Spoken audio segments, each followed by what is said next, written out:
Hey guys, welcome back to the channel. Today we have the complete beginner's guide for Nordic Ashes 1.0. We'll cover everything you need to know to get started and to get your first win in Asgard, as well as some of the advanced tips to make it through the higher difficulty levels this game has to offer. If you find the videos useful, consider hitting like and subscribe, and let's get straight into it. As you start out, I recommend trying a few runs on the different characters just to see which one has a playstyle that you like.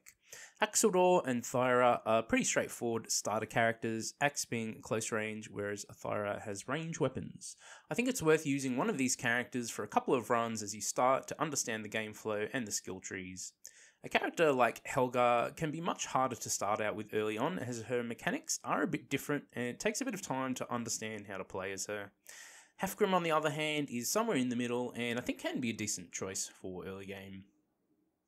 Once you've found a character you like, I recommend playing the adventure mode on normal difficulty all the way through before attempting hard or expert mode. This will allow you to level up your character and the passive skill tree a bit while you learn the mechanics of the game. If you attempt hard mode or especially expert mode right away, you will die a lot. So you may as well make good use of your time here. Okay, let's talk about the character skill trees. Each character has their own skill tree with 7 levels of skills to unlock.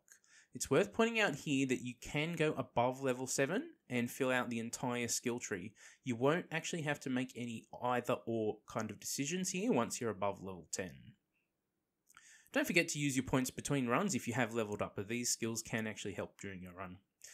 Now, the passive skill tree for meta progression between your runs here is called Yggdrasil and uses leaves as the upgrade points.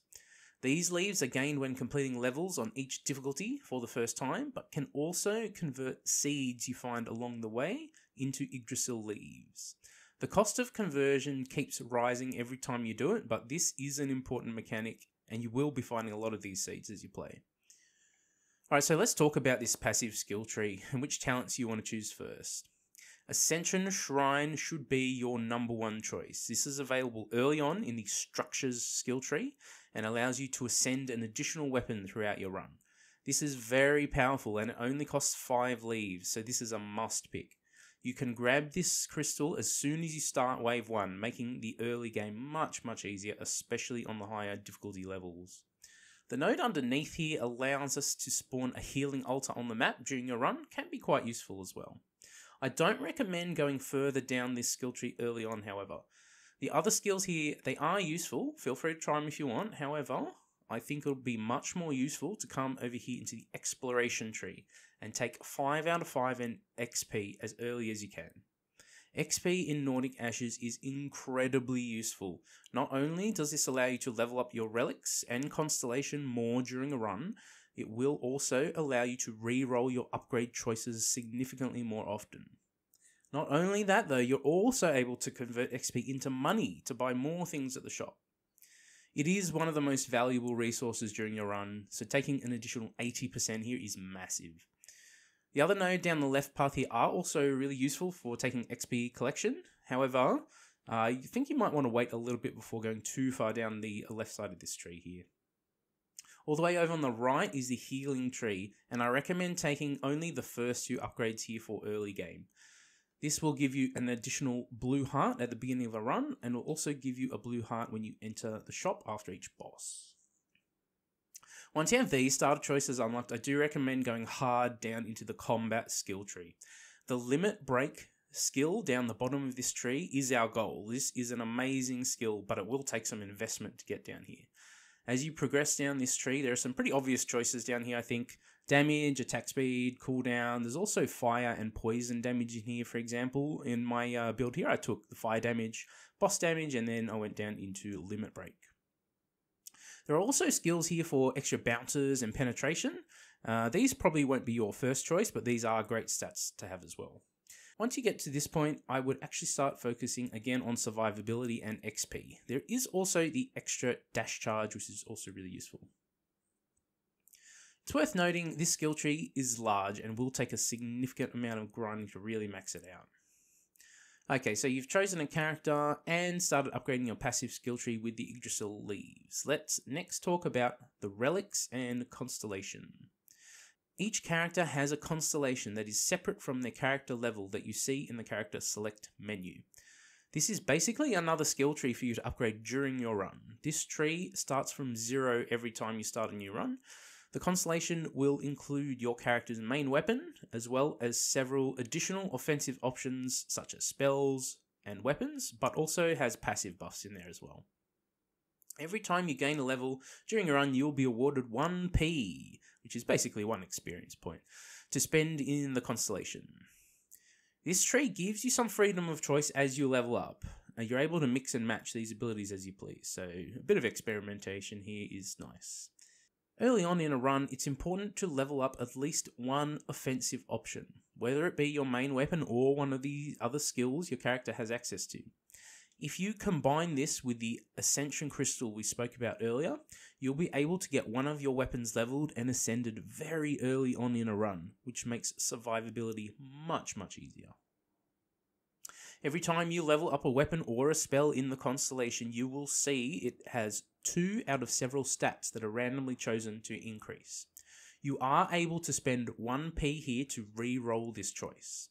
This can be very potent when combined with the additional XP we took from the passive tree, allowing us to get the stats we want. But we can also get a ton of free stats out of this once we take the limit break from the skill tree. If you've taken 4 out of 4 in the limit break, you can actually roll for legendary upgrades on every level up choice here. This will of course take a ton of XP to do, but this can turn your weapon from strong to absolutely insane if you land the correct stats for what you're trying to build. For example, here on Halfgrim, we are trying to reroll the Thunder Codex for projectiles and bounces. And what we're trying to do here is create a build where we spread lightning all over the battlefield. It's also worth noting that any of the weapons or spells in your constellation can be double ascended. Any additional relics you acquire along your runs can only be ascended once. But going back to our example with Halfgrim, now when the lightning strikes, it has a ton of projectiles. Each projectile has multiple bounces.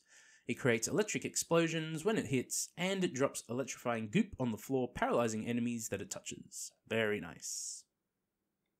As you defeat bosses during your run, you'll also get access to Noki's shop. Here you can buy weapons, spells, buffs, and healing items. Here you're able to convert spare XP into coin over at the statue in the corner. So if you're broke when you come in here, but you actually have a ton of XP, you can still buy items in the shop. Woody can also reroll the options in the shop, so if you get really stuck with low health in a run, you can attempt to reroll here for healing items. Okay, so our last tip here is about the moment-to-moment gameplay, and it's important for you to explore the map and complete the sub-objectives. These objectives can net you some really powerful relics that buff your base stats, or they can provide powerful weapons and can even give you things like extra dash charges. It's worth doing as many of these as you can during your run. There are also mines that spawn that will slowly generate gold for you. Check in on these from time to time to stock up on money so you can save your precious XP for re-rolling and level ups instead.